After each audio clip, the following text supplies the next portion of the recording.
Un homme a été pendu au Québec, et certains pensent encore aujourd'hui qu'il était innocent. Et dans la prison où il est mort, ils chercheraient encore à le faire comprendre. C'était dans les années 1950. 3 touristes américains ont été retrouvés morts en Gaspésie. Très vite, un homme est accusé, Wilbert Coffin. Le problème, c'est qu'il n'y avait aucune preuve, juste des indices, des suppositions et beaucoup de pression.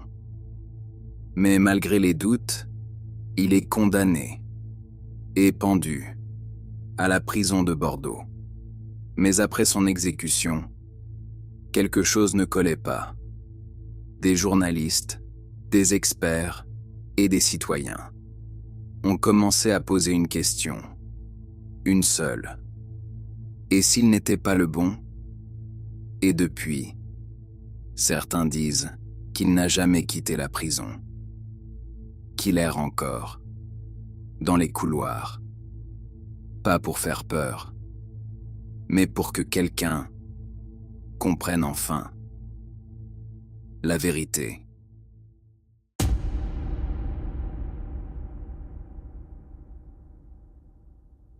Je n'avais jamais cru aux fantômes, pas avant Bordeaux, pas avant lui. Dès la première nuit, j'avais compris que quelque chose clochait. Les autres prisonniers parlaient déjà de Coffin, une vieille histoire de prison, un fantôme dans les ailes vides. Mais j'y croyais pas. La première semaine, je n'avais presque pas dormi. Pas à cause de la peur, mais à cause du bruit. Des cris, des portes, des gars qui parlent tout seuls, des coups dans les murs.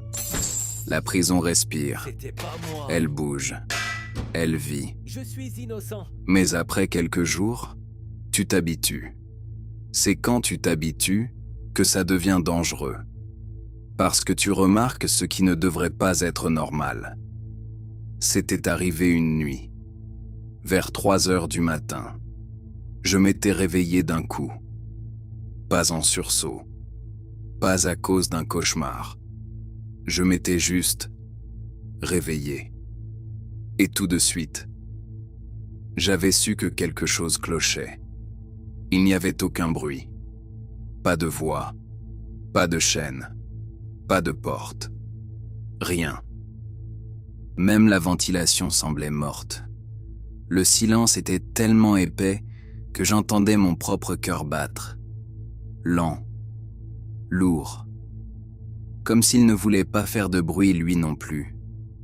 Puis, j'avais entendu quelque chose. Un son presque imperceptible. Un frottement. Comme des ongles sur du béton. Lent. Irrégulier. Je m'étais assis sur mon lit. C'était trop proche. Le bruit venait du couloir, juste devant ma porte. Je m'étais levé. Chaque pas semblait résonner trop fort. Je m'étais approché de la petite fenêtre dans la porte, celle qui te permet de voir sans être vu. Et j'avais regardé. Au début, il n'y avait rien, juste le couloir vide, éclairé par cette lumière jaune qui donne l'impression que tout est malade. Puis la lumière avait clignoté. 1 fois, 2 fois. Elle s'était stabilisée et il était apparu.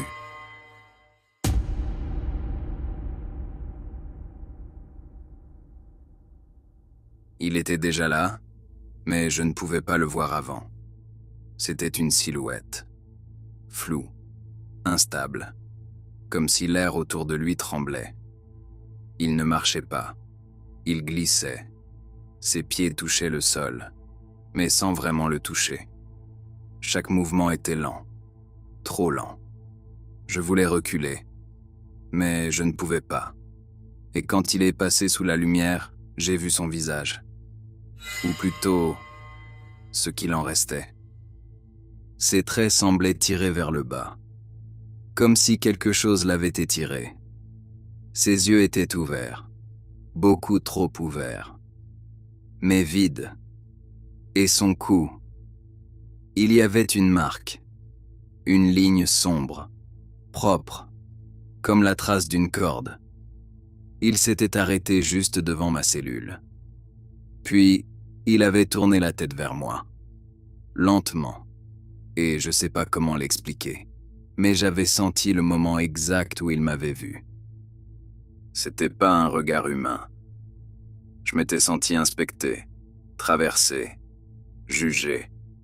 Je ne pouvais plus respirer. Puis sa bouche s'était ouverte, mais aucun son n'est sorti. Et pourtant, j'avais entendu quelque chose. Pas avec mes oreilles, mais dans ma tête, ce n'étaient pas des mots clairs, ni une phrase complète. C'était juste une idée, ou plutôt une sensation. Il n'était pas le bon, pas un son, juste cette idée, coincée dans ma tête. La lumière du couloir avait ensuite clignoté violemment. Quand elle s'était stabilisée, il n'était plus là.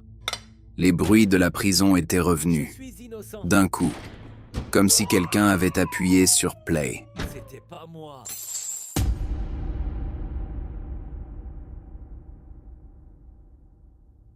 Après ça, je n'avais presque pas dormi. Au matin, j'avais l'impression d'avoir passé la nuit à courir. Arrivé dans la cafétéria, j'avais parlé à un gars, un vieux, genre installé là depuis trop longtemps.